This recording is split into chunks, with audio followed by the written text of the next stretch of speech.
Hi everyone, I hope this finds you in good health. As always, this learning is done in the merit of a refuah shlema, a complete healing for the whole world. Welcome to Emunah Until the Sunset.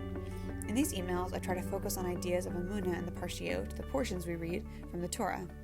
Emunah, generally translated as faith, can also be described as accustoming oneself to see all the phenomena of life as manifestations of God's presence.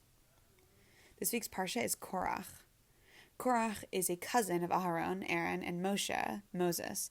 He challenges Moshe's claim as the leader of Bnei Israel, the children of Israel, and he also challenges the granting of the kahuna, the priesthood, to Aaron.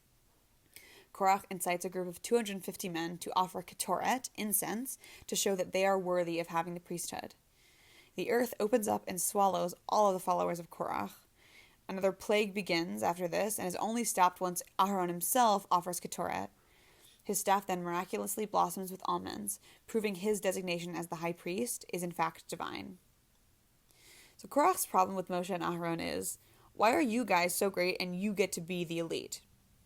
It's funny that this is his problem because Korach was already elite. He was a Levite, a member of the tribe of Levi, and also from the most elite of all Levite families. In the Parsha, Korach says, "The entire community is holy, and God is amongst them. Why do you raise yourselves above the congregation of God?" To Cliff's Notes this, he's saying, if we're all holy, why do we need a leader? God is amongst us too. We also heard God speak at Har Sinai, at Mount Sinai. It wasn't just you guys.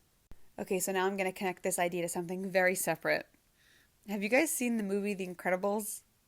It's an excellent Disney Pixar animated film about the re-emergence of superheroes. In the movie, the villain is a tech genius who names himself Syndrome.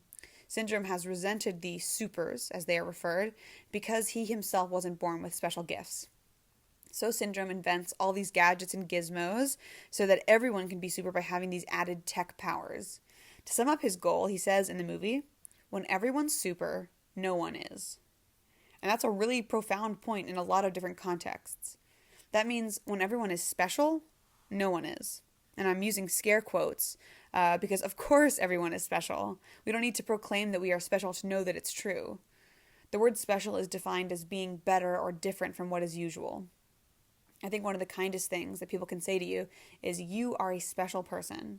They're saying you are unique and there's no one else with the same exact combination of positive attributes. To be an individual is special, and we are all special because we are different. This makes me think of how each of us has a tafkid, a mission on this earth. If we all had the same mission, what would our world be? And if each of us has our own mission, that means that each person is as necessary as the next. You may be thinking, okay, that's nice and all, Shira, but do you really believe that Elon Musk, CEO of SpaceX and creator of Tesla, and I have the same level of importance? Yes, I do. This doesn't mean that all of us should have the same amount of money or fame or admirers. These qualifiers that we consider to be the markers of success or importance are hardly legitimate anyway. My point is, in both the Parsha and Lahavdil, The Incredibles, the guy who wants to make everyone quote-unquote special is the bad guy. We need leaders. How many of you have ever been on a Zoom call or in a meeting, LOL, remember those, where there's no particular leader? It's so awkward.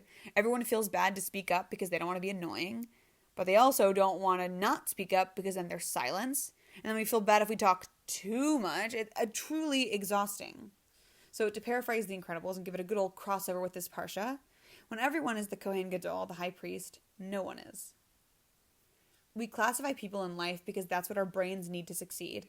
Jean Piaget, famed child development psychologist, introduced schemata or schemes. Schemata are concepts or mental modes we use to categorize and interpret information.